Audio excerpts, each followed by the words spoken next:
بسم اللہ الرحمن الرحیم۔ فرشتوں کا اظہار رائے چونکہ کسی اعتراض یا فخر، غرور یا اپنا استحقاق جتلانے کے لیے نہیں،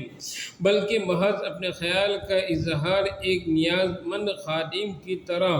اپنی خدمات میں پیش کرنے کے لیے تھا۔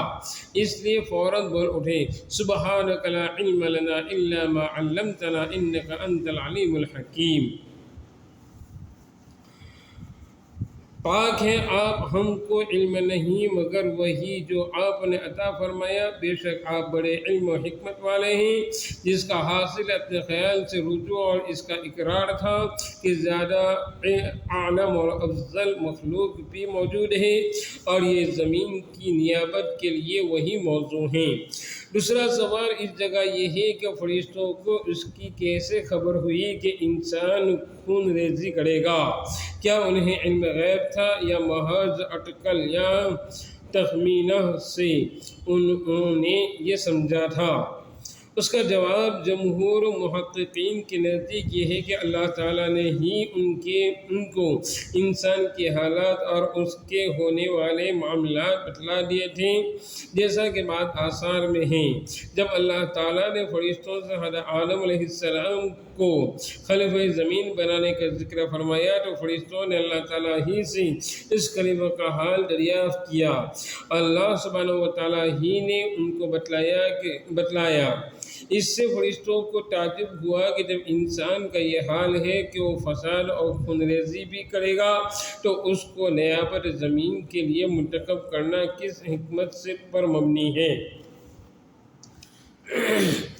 اسی کا ایک جواب تو حضرت حق جل شانہ کی طرف سے آدم علیہ السلام کے علمی تفوق کا اظہار فرما کر دے دیا گیا،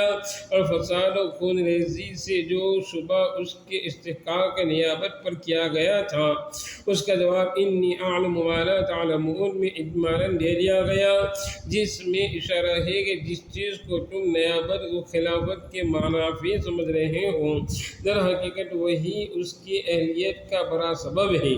کیونکہ نیابت زمین کی ضرورت ہی رفع فساد کے لیے ہے۔ جہاں فساد نہ ہو وہاں خلیفہ اور نائب بھیجنے کی ضرورت ہی نہیں۔ غرض یہ بتلا دیا گیا کہ منشاء الہی یہ ہے کہ جس طرح اس نے ایک ایسی مقدس معصوم مخلوق فرشتے پیدا کر دیے ہیں جس سے کسی گناہ خطا کا صدور ہی نہیں ہو سکتا، اور جس طرح اس نے شیاطین پیدا کر دیے ہیں جن میں نیکی اور بھلائی کی صلاحیت ہی نہیں، اسی طرح ایک ایسی مخلوق بھی پیدا کرنا منشاء خداوندی ہے جس میں خیر و شر، نیکی اور بدی کا مخلوط مجموعہ ہو، اور جس میں خیر و شر کے دونوں جذبات ہو، اور جو جذبات شرع کو مغلوب کر کے خیر کے میدان میں آگے بڑھیں اور رضا خداوندی کا خلعت حاصل کریں۔ اس قصہ آدم علیہ السلام اور تعلیم اسماء کے واقعے سے یہ بھی ثابت ہو گیا کہ زمین اور لغت کے اصل واضح خود حق تعالی شانہ ہیں۔ پھر اس میں مخلوق کے استعمالات سے مختلف صورتیں اور مختلف زبانیں پیدا ہو گئیں۔ امام اشعری رحمۃ اللہ علیہ نے اس آیت سے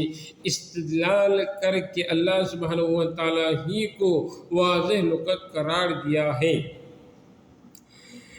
اس واقعے میں قرآن حکیم کے یہ بلیغ الفاظ بھی قابل نظر ہیں کہ جب فرشتوں کو خطاب کر کے فرمایا ان چیزوں کے نام بتلاؤ، لفظ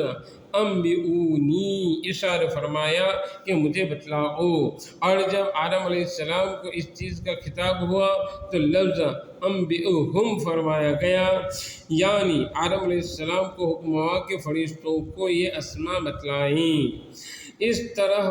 طرز بیان کے فقرے سے واضح ہو گیا کہ آدم علیہ السلام کو معلم کا درجہ دیا گیا اور فرشتوں کو طالب علم کا،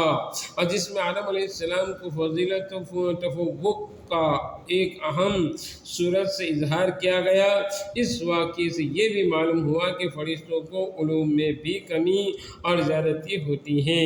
کیونکہ جس چیز کا ان کو علم نہیں تھا، آدم علیہ السلام کے ذریعے ان کو بھی ان چیزوں کا اجمالی طور پر کسی نہ کسی درجے میں علم دے دیا گیا۔